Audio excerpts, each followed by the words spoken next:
This presentation is about 8 industry giants inducted into the original AADE Drilling Fluids Hall of Fame. The 6 living honorees will tell their stories in their own words, based on interviews conducted in April 2008. This is the class of 2006, the very first inducted into the Hall of Fame.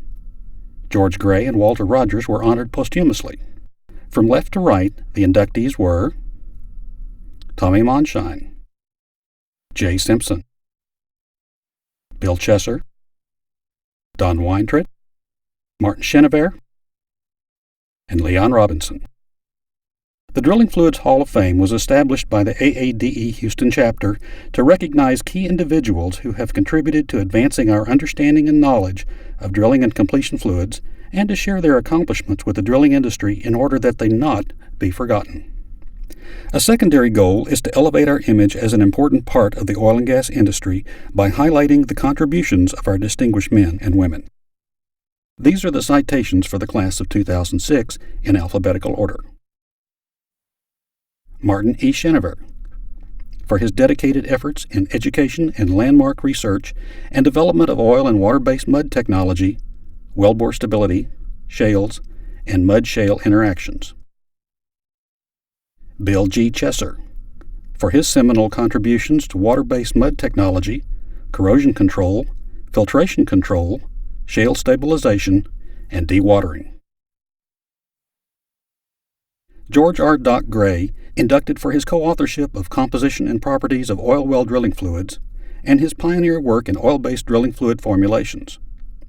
Dr. Gray earned a B.S. degree from Texas Christian University and his M.S. and Ph.D. degrees from Rice University. A registered professional engineer, he was a member of and held offices in several engineering and scientific societies, including the American Chemical Society and the American Petroleum Institute. He served as both a director and vice president for the Society of Petroleum Engineers. Dr. Gray retired from NL Bayreuth in 1972 after almost 30 years as sales manager and drilling engineer. Tommy C. Monshine, inducted for his pioneering efforts in shale inhibition, oil mud design, lubricity, fluid loss control, brines, reservoir drilling fluids, and methods for measuring fluid properties. Leon H. Robinson was inducted for his dedicated and sustaining contributions to methods for processing and managing drilling fluids, solids control technology, and drilling fluids hydraulics. Walter F. Rogers was inducted for his writing of Composition and Properties of Oil Well Drilling Fluids, which greatly accelerated the growth of drilling fluids technology, and for editing of Principles of Mud Control, which spurred the field application of new mud technology. Walter Rogers was manager, technical services, domestic production department for Gulf Oil Corporation. His group provided technical assistance to domestic operations and to foreign subsidiaries of Gulf on drilling, production, reservoir engineering, and some phases of geophysical and geological matters. He was past president of the National Association of Corrosion Engineers. He was recipient of the NACE Speller Award, and in 1957 was named Corrosion Engineer of the Year. In 1963, he was named Mr. Mud by the API, and afterwards received many API awards for achievement and service. J.P. Simpson, inducted for his dedicated efforts and significant contributions to the development of water and oil-based muds that have enabled successful drilling and completion of critical wells. Donald J. Weintritt, for his innovation and pioneering work in emulsifiers and organoclays used in drilling fluids, mud testing and analysis, corrosion control, and mineral scale mitigation. It was a wet string, as they call it, and we're pulling this pipe out, disconnecting it, but the mud would literally ooze out. It was like Jell-O or like toothpaste. And we had to wait about 2 minutes for all this junk to ooze out of the pipe. It'd get on the floor, so we had to, and back then we didn't have a catch bucket or anything. Ooze all over, slippery as can be. And at that moment, I made up my mind I was never going to work in mud. I think the most memorable things that I enjoyed more in overall business has been the people in the business. I guess I was lucky in one respect. I started out with an oil company in relation to a service company, and then joined a service company, so I could see both sides of it very well. Going to demonstrate wellbore stabilization by taking gumbo shells and firming them up with osmotic exposure to special fluid. And I had specimens where one was soft and one was hard. So I'm giving a lecture in the Roosevelt Hotel in New Orleans, Louisiana, you see. And all of a sudden, I'm trying to show hard versus soft before and after. And I held it up and I said, how the heck can these people tell soft versus hard? So I just turned around and just threw the soft against the wall, and it stuck in it on this big white wall in the Roosevelt Hotel. I find drilling to be a fascinating subject. One of the things we learned in research was just about every time we measured something at the bottom of the hole, it was not what we had calculated previously. I'm asked repeatedly, why am I still working? And I tell them, I'm not a golfer, I'm not a hunter, I'm not a fisherman. Drilling mud is my hobby. And I'm just fascinated with drilling mud, and that's why I've stayed with it, and why I still enjoy it. Also at this same period of time, within a very short span of years, the fan VG meter was introduced.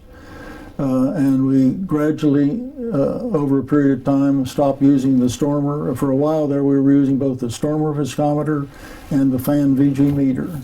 I had Jimmy Fan's VG meter number 2 at one time. Started off at LSU, getting a degree in petroleum engineering. Some people may remember back in 1958, the bottom had fallen out of the business. I lost my job with Gulf Oil Company. Matter of fact, I did go to work for one day, and they informed me they didn't have any more work to do, even though I had an offer. So after beating the streets, not able to find work, I decided I'd go back to school, and I was very fortunate to find a job at the University of Texas, working half-time, helping with the classes, doing research, and also working on a master's thesis. After finishing a master's, I wanted to do a PhD, and the professor there at the time, the drilling professor, Carl Gatlin, got me aside and said, hey, you want to work for me in drilling? Sure, you have to roughneck. So I had the equivalent of 4 years of schooling at Rice, but of course they wouldn't accept some of the courses from TCU and SMU naturally, so I didn't get my degree at that point. But they sent me off then for midshipman school, so I went up to Notre Dame for midshipman school, and I got my commission. And about that time, World War II was over, and they needed supply corps officers. So I volunteered for that, and they sent me over to Harvard for supply school. And I'll just say at this point, after making the rounds of those schools, when I finally did get out and was ready to go back to finish my degree, there wasn't any doubt in my mind that Rice was where you got the best education. And I went back down there. As it turned out, I got a BS degree in chemistry from Texas A&M. Back in the old days, I graduated in 1953. And I tell everybody that my BS in chemistry from Texas A&M is equivalent to a PhD from any other school. Graduated from Texas A&M in 1951 and started looking for a job. And things weren't too plentiful at that time.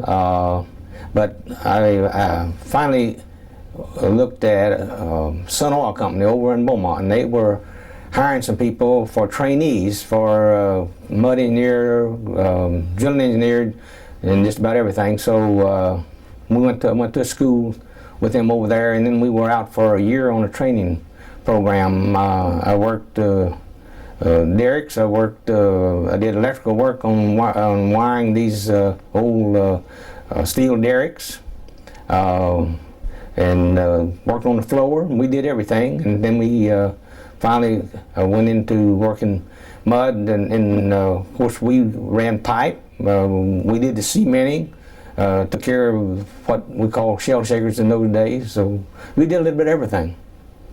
When I got my PhD, I interviewed 3 companies only for a job, and went to Newport News shipyard. They were working on large diameter propellers, and then there was this little outfit working for the government or in a project of Cape Canaveral. They said they was going to expand, and I didn't believe that. And then I came to work with Humble, came down to interview Humble, and they had such fascinating projects and research. I did not bother to go visit anybody else. I came down to work with Humble in the old Humble building downtown. And they were so crowded that I didn't even have a desk. There were 3 people in the lab. We had a desk in the middle of the lab. Bob Moody had a table in which he was doing his work, and they put me in a corner in a chair and gave me some books to read because I knew absolutely nothing about the oil industry. And finally, one of the guys got promoted, and so Bob moved to the desk and I moved to his table. I started to work for Baroid in February 1950. The circumstances were such I was majoring in ceramic engineering at the University of Texas, and a fellow came up from Baroid to interview some geologists. This was right after World War II, and Baroid was running out of bentonite.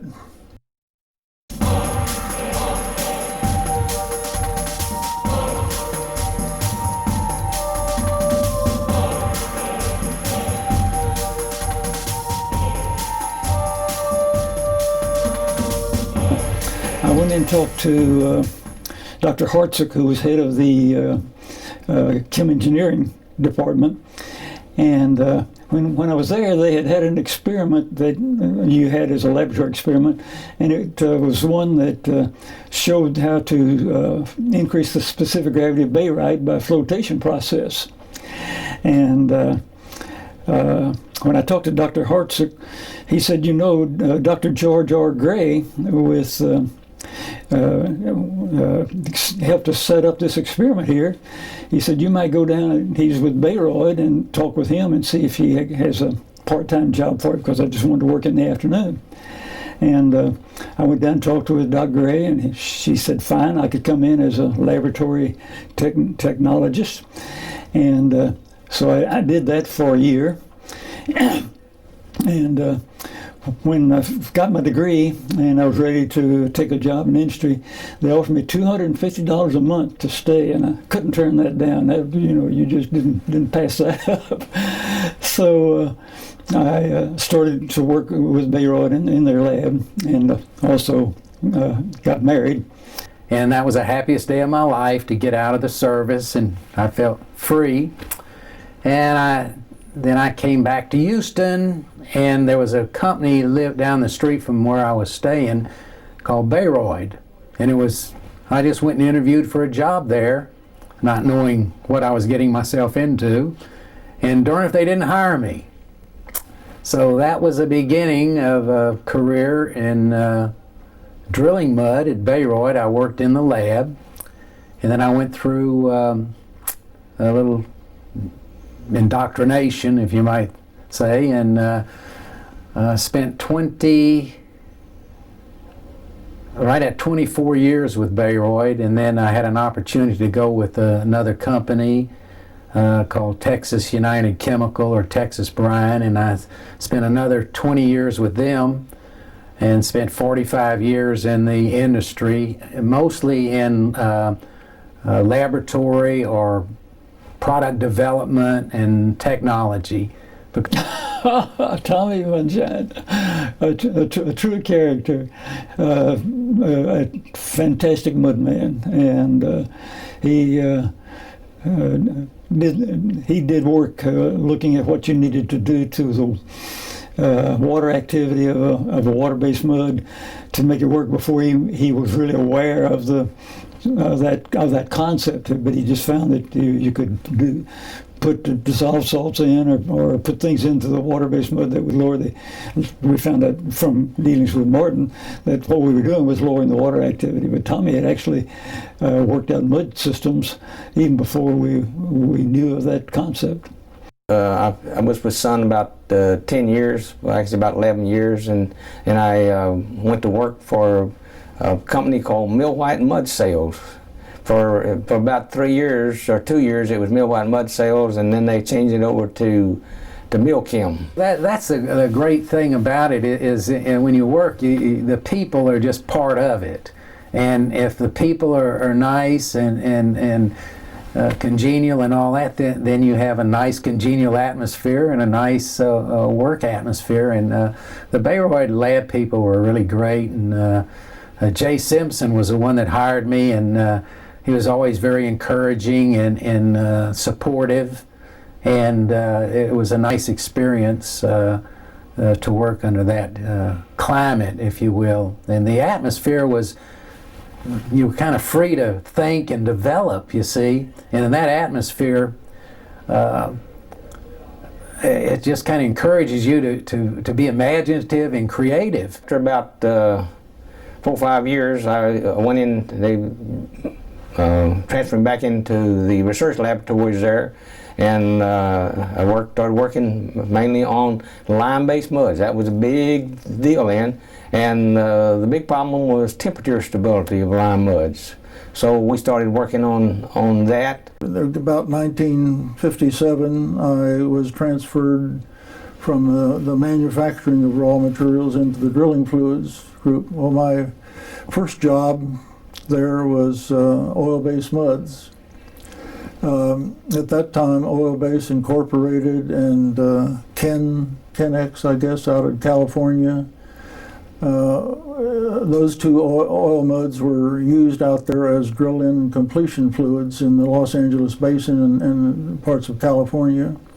They were making inroads and gaining acceptance here in the Tulsa, Oklahoma area and in along the Gulf Coast. So Bayreuth felt like they needed a oil-based mud, and the salespeople particularly wanted a full-phase oil-based mud. Full-phase oil-based mud is one that contains no water. Well, in drilling, obviously you end up picking up captured water. The only solution that Oil-Base had was adding hot lime, calcium oxide to it to capture the water on it. And they were able to get wells down, but the muds were very, very thick, like 200 centipoise, and of course they were temperature sensitive, but they were very dirty, hard to work. I started looking then at the natural radioactivity of shales, which we were trying to identify why we had such high count in some of the shales. We found, of course, potassium 40 ions, and so my first jobs were in oil well log analysis. And I worked for about 6 months analyzing well logs before I even saw a well. I had never been to a rig, I'd never seen a well. I had absolutely nothing, no knowledge whatsoever about what really went on in the field. And so I worked for Bayreuth for 32 years, and most of that time I headed up there both their research and development as well as their laboratory tech service work. But during that time I worked quite closely with W.C. Goins, who was the primary mud man for Gulf Oil Corporation, and T.B. O'Brien, who also had worked for Dub. And so they asked me to join them and form a independent engineering consulting company. So we formed the company of O'Brien, Goins, Simpson and Associates. Remember one time I went to a rig in Liberty Field. They were drilling a wildcat, well, not a wildcat, a production well, they thought, right in the middle of the field. And I was going out to get me some regular field mud to do my filtration studies with. And as I drove in, it was in a pecan orchard, and all the pecan trees were dripping with drilling fluid.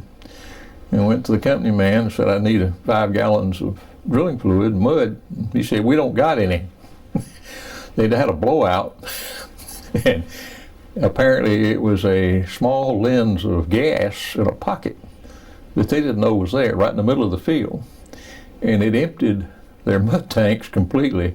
So that was my first introduction to blowouts and kicks and so forth. I go back to the University of Texas, and my professor assigned me to work with rock mechanics on shale rocks, which was interesting. And after that, I did graduate. Exxon hired me, and they say, oh, you know about shale?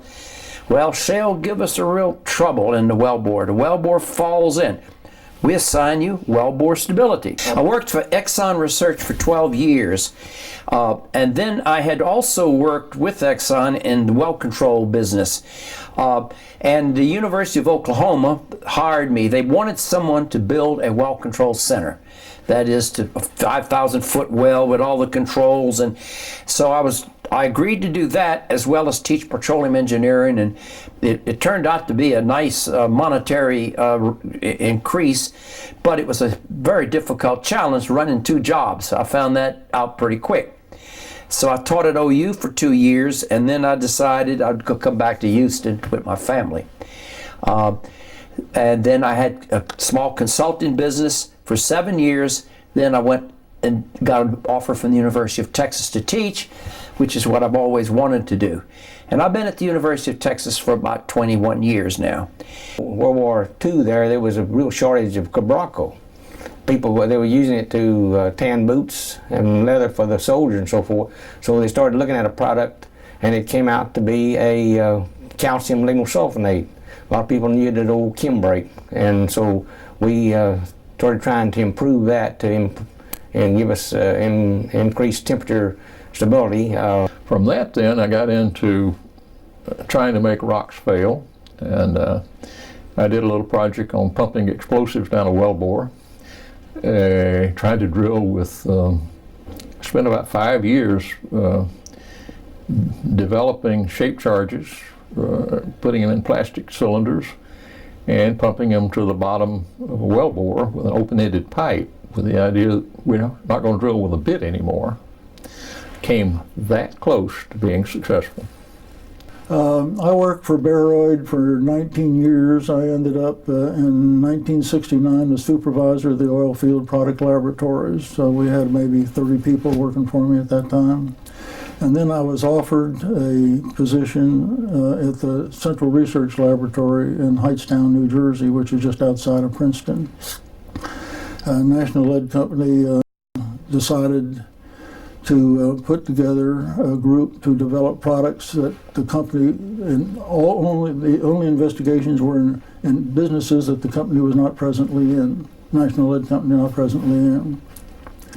So I went up there in 1969, and I worked for the Director of Research of NL Industries for a while down in Manhattan and down by Battery Park, in an old building that they had back at that time.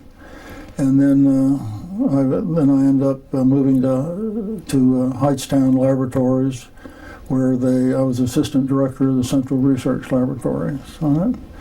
And I was there for a total of 6 years, and then I wanted to get back into the oil field again. The East Coast just felt like I was always living in a foreign country. And so we started working then with the mud cleaners, and we started developing a system that got the drill solids out. And for the first time in many fields, for example, Pecan Island, we were able to reciprocate casing for the first time, because the filter cake was thin and compressible and had no big drill solids in it. And they were able to reciprocate casing for the first time to get a good cement job. And a guy came up to me after my talk and said, you know so much about the oil field, what are you doing in New Jersey? And I explained, and he says, well, would you be interested in a job in Lafayette, Louisiana? And so at that time I was looking for something. I had been invited to come back to Baroid, but you can go back to the old places, but you can't go back to the old times and whatnot. So this was a job with Petroleum Associates of Lafayette as general manager, operations and production for them. And about that time then, opportunity came up to teach a drilling fluid school for Exxon. And I guess this was in about 1970. I'd worked for the company about 17 years, so they finally let me go to a drilling engineering school and find out something about drilling. And in doing so, then Preston Moore taught the drilling fluid. And so the next year, then I was assigned to teach the drilling fluid session. And Joe Heiliger then sent me to Kuala Lumpur with Fred Diley, and we started teaching seminars, drilling fluid seminars around the world at that time. One of the advantages I had is when we were working with the mud cleaner, we took it to the field. We moved in with a trailer. Every place we went, we set up the mud cleaner. We'd move in a lab trailer and rent a trailer, put all of our lab equipment in it. So not only could I run just the tests for the mud cleaner, but I could look at centrifuges, I could look at all kinds of mud properties, I could look at particle size analysis, I could look at everything you do in a laboratory, except I could do it in the field. You know, in drilling a well, the drilling fluid touches all aspects of drilling, from even the type of bits you run, or to the ROP to everything. So you have to be able to connect that with everything on the rig. It's not just like a bit salesman goes out and he puts a bit on. That mud engineer has got to be involved in all aspects of it. He's even going to be involved when they run cement, because he's going to have to watch what the cement does to his mud. There's just no way to separate it. Once we had that lab going, the thing I was most concerned about was, all these years I'd been working with mud, the biggest problem we had was how to drill shale formations with water-based muds, and we'd never found a way to really handle it with any success at all. After I'd cut the plugs, I'd put them on the windowsill. Back then I had no idea about hydration, I knew nothing. So I would take one down and I would break it, and then to check my results I'd break another one, and by God, it had gotten harder. It was harder than the first one, and the third one was harder than the second. I said, something's going on here. And I had stored them on the windowsill, and the sun was baking them, taking the moisture out. That's when I said, hey, this is a major effect. Although I retired 15 years ago, I tried to stay current, and there are things that we're doing now, and we're drilling wells, that we could not have drilled when I retired. So that I feel like maybe that has been my main contribution to the industry, is this downhole simulation cell. It's let us make tests where we could say things positively. For example, the concept of chemical osmosis was presented, and we could show that yes, you can use an oil mud and have water activity less than that of shale, and you can pull water out of that. They were used to using this Black Magic, was an asphaltic based mud, which is something you'd use to tar and feather someone with. So then I challenged the mud companies. I said, okay, I have a device. We are measuring this interaction. We think this has a lot to do with shale stability. Give me your best mud. Well, in going through the muds, all of a sudden, I found the mud. The shale did not swell. This was a Kinex mud. They had submitted an oil-based mud that had sodium chloride in it. It was saturated, the water phase was saturated, and I had no idea about this. All I know is I had a mud that worked in my lab. They run the log in there, and we had the log out on the hood of the car, and the engineers say, well, I'll be damned, the log got stuck. I said, what do you mean? He says, look, there's nothing to it. It's just it's railroad tracks. I said, well, that's good, isn't it? He said, we don't have time to log it again. We'll just run a regular cement job, which means they calculate a normal annulus, and they double the volume of cement. So the truck comes out and starts pumping cement. It comes way over the liner. Cement was all over the place because what had happened, it worked.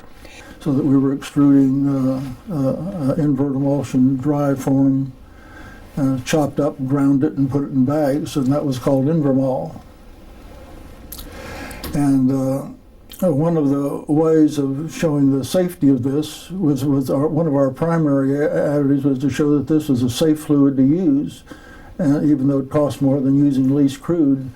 I have, I think, photographs, if you want to see them, of a welder's torch. We were pumping invert emulsion mud right in front of a welder's torch, and it was snuffing it and going out. I remember taking in 2 sheets of paper with a water-based mud and an oil-based mud, and I didn't say which was water and which one was an invert emulsion, and you couldn't tell the difference because the properties were the same.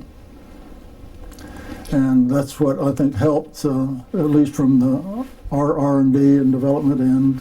Again, you got 100 other guys out there involved in this, but that's how a snuffer fluid ended up, in my opinion, leading us into invert emulsion muds, which are sort of the mainstay of the drilling fluid industry in many respects nowadays. A little story here, we were working on the first oil mud systems. In those days, one of the companies had started the organophilic clays, but we didn't have them, so we were trying to make do with some of the zinc stearates and some of those, and man, it was a chore to put these together. We got one together and moved it up to and displaced the mud near Buna, Texas. And man, I was just about giving out after all that, and I was out there sleeping about 2 o'clock in the morning. The mud engineer come out and woke me up and says, all the barites falling out of the mud. I said, well, I can't understand that. I did. So I go up and I look at the flow line, and there's no barite settling out or anything. I said, I just don't understand this. About this time, well, it was started out of the hole, and there was a big plop. And one of the pipe protectors, rubber, had just swollen up in a 7-inch casing, and it stopped the flow almost altogether. So that was the first kind of indication when we had to do something with the rubber. We had to go to neoprene or something else to keep this from happening, because it was a real problem. Nobody thought about it before then. And I went out to Monahans in West Texas on one of the first oil mud jobs in that time. I think that was back in the 50s. I guess that was about 58 maybe. And the recollection was that Charlie was gunning the pits, and I was standing there, and darn if he didn't squirt the gun onto a bar and totally squirted me with oil mud. He claims it was just oil, but it was oil mud, because I'll never forget it. And to this day, I always accuse him of doing it on purpose. Charlie Perricone, by the way, is a Hall of Famer that spent 57 years in the industry. But anyway, that was one of my first experiences with getting sprayed with mud. From then on, it was uphill, though. I didn't have to experience anything like that. Baroid ended up buying that company. Well, one of the main sources of income for that company was selling hectorite for fining beer. We'll talk about beer for a moment. Beer, when it's first manufactured, has it's gone through the filtration process and everything. It has a lot of very fine, low molecular weight proteins in it that if you allow beer to static age for about 40-45 days, those small proteins agglomerate and create haze. And if you look at the haze in a beer, then that means it's past its prime. So Baroid ended up having a beer laboratory, and every Friday afternoon we used to do taste testing.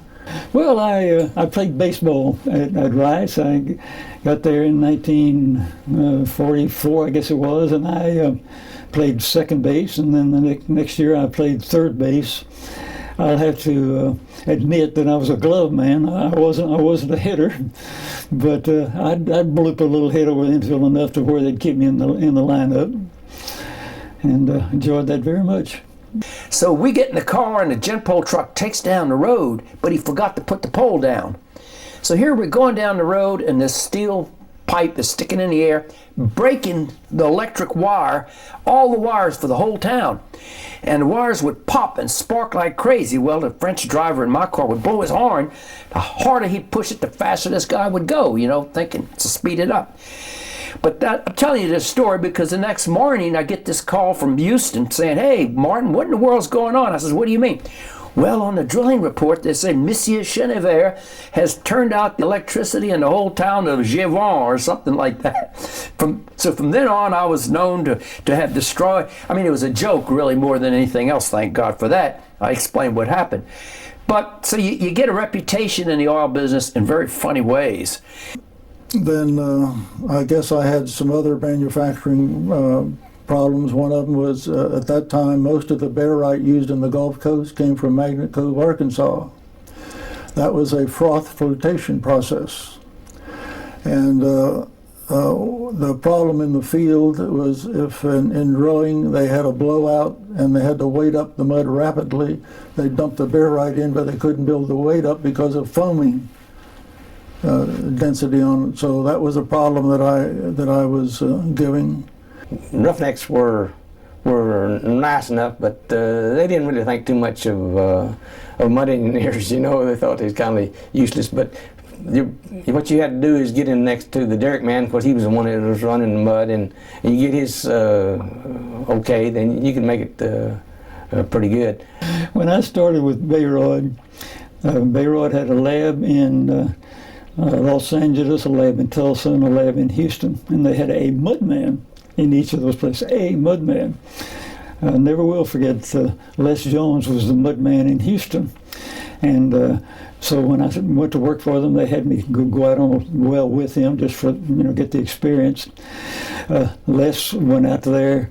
He had on a white Palm Beach suit, complete with tie. He pulled up on location. He had in the back of the Bayrod cars had a yellow colored bottom and a red top, and had laboratory mud testing equipment in the back. And he went over in that white Palm Beach suit, and he got him a cup of mud, and he measured the density, and he measured the API filtrate and the funnel viscosity. That was it. So he put that on a report, and he talked with the derrick man, and he talked to the tool pusher and left them copies of the report, and we got in the car and went on to the next location. Our Friendswood field rig was the greatest opportunity. Every time we sent something to the field, we had a requirement that we passed ourselves that you have to take it to our rig at Friendswood. Probably the only rig in the world that's ever had 5 PhDs working the rig floor. And my proudest accomplishment on that rig was the fact we had absolutely, in the 15 years or 20 years I worked with it, no lost time accidents on that rig. Well, if I think the most important mentor that I had would be Jay Simpson, because he hired me, and he was very knowledgeable in fluids, and he more or less developed a lot of my knowledge and fundamentals so that I could, and gave me the freedom and support to where I could use my imagination. So I'm very appreciative of that. I also did some work with Doc Gray, who is also a Hall of Famer.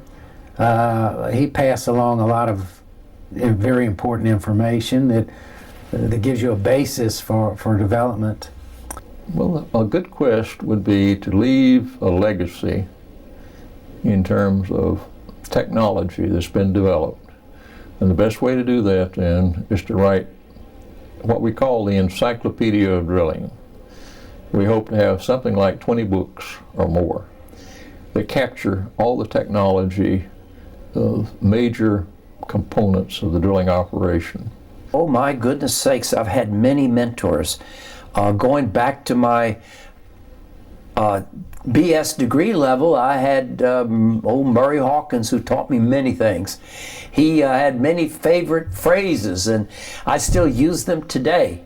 He was an excellent lecturer, a gifted person, and I think of him often because I use the reservoir book that is much used today, that we worked the problems out with him. So I remember him in LSU. With Preston Moore, his teaching style grabs your attention. I try to emulate him. I try my best to do the same things that Preston was doing. If he'd ask a question and he got a wrong answer, he might pull his shirt tail out and wipe his tears out of his eyes. he would bounce all over the room. He was an entertainer. I learned from him that if you're going to teach a class, you can't just deliver a dry lecture. You must be active. He was a past master at that. When he talked, he gave a class. He was entertaining as well as transmitting a lot of information. People like Doc Gray was so wonderful to work with. It didn't matter, they didn't really treat you as a competitor in many cases. Particularly the old API group was very nice along that way. We'd have our meetings, and it just like it was a bunch of fellas getting together, and nobody really, felt like that you were rubbing against them or anything like that. Then at Exxon, my goodness, I worked with many people. I think of Fat Sullins. He's one of the more famous oil field men. He just had a way of really probing into when something worked and didn't work. In my case, I had wonderful bosses. Dr. John W. Jordan had the basic patents on all the organoclays. Robert Wilson, Jay Simpson, Doc Gray. My immediate bosses was Dr. Jordan and Wilson, and I think the thing that I appreciated most about them is the freedom. One quick example of that is making an organophilic lignite, like we call it duratone, had been tried back when they first made, years before when they made the first organophilic clays, and none of that was successful. I still thought it was a good idea, and the guy working for me at that time, Jack Cowan and Earl Beasley, made it possible to make a dispersible organophilic lignite. And even though the company had tried for years before that and had failed, they let us go ahead and try again, and we succeeded. So I think the message I want to leave is let your young people, give them some freedom, let them a chance to make some mistakes if necessary, because you'll still come out ahead in the long run. Going back a little further than that, when I first went to Exxon, I worked with George Cannon, and there's another person I worked with that I'll remember to this day, Bob Hicks, and I want to tell you why.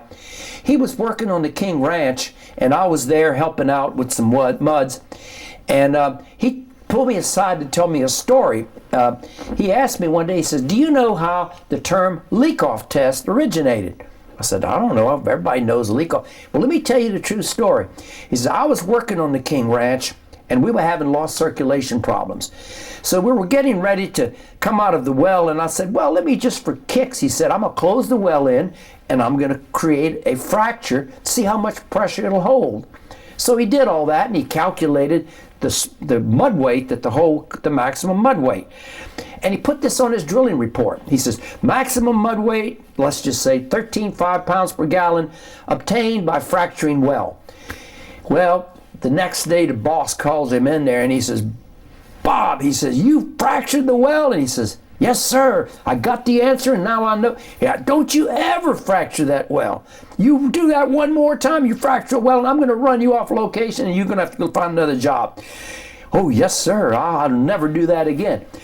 But this bothered Bob because he knew he had something that worked. He would just put enough pressure to cause a small fracture. He'd back off immediately. So he did it again. A month later, he waited a little while. This time he put down there, leak-off pressure is such and such. Boss calls him in. "Bob, did you fracture the well?" "Oh, no, I didn't fracture. I just leaked off." "Okay, well, you can do it." So this taught me that there's something about words. We have to be real careful what we choose. And I think that's something to this day. Not too many people have heard that story. And Bob Hicks was a fabulous guy. Well, I had quite a few mentors.